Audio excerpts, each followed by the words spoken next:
La vittoria di Padova Urs Picta come patrimonio dell'UNESCO si articola in una serie di cicli pittorici diffusi in tutta la città. Oggi scopriamo la Cappella di San Giacomo all'interno della Basilica di Sant'Antonio. La Cappella di San Giacomo è come uno scrigno che racchiude i tesori di Altichiero da Zevio. L'affresco principale è opera di Altichiero da Zevio, altre opere sono attribuite a Jacopo Avanzi come il Cristo risorto tra due angeli, opera che anticipa di molti anni l'utilizzo della prospettiva.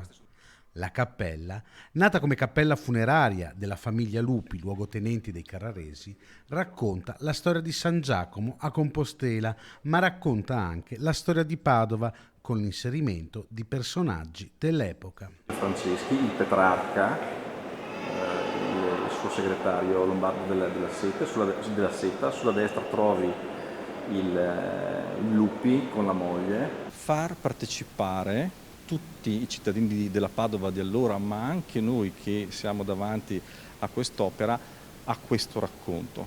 Quindi Altichiero ci ha regalato soltanto metà del racconto perché l'altra metà siamo noi. E come funziona? Funziona così che Altichiero, attraverso la creazione di una balconata virtuale che mescola architettura e pittura, ci rende partecipi di quello che sta succedendo. Quindi in realtà il passato che stiamo celebrando ci rilancia verso un futuro, verso un racconto di cui anche noi siamo parte e saremo parte. L'eccezionalità di questa arte non è solo un bel ricordo da ammirare, ma proietta verso il futuro. Ciascuna di queste cappelle che custodiscono i cicli della Urbs Picta sono anche delle macchine del tempo ed è forse questa dimensione che ci aiutano a cogliere, quindi anche il riconoscimento UNESCO dice non solo appunto un riconoscimento di un passato bello, glorioso, magnificente, non solo di un presente che testimonia anche della capacità attuale di Padova di far sistema attorno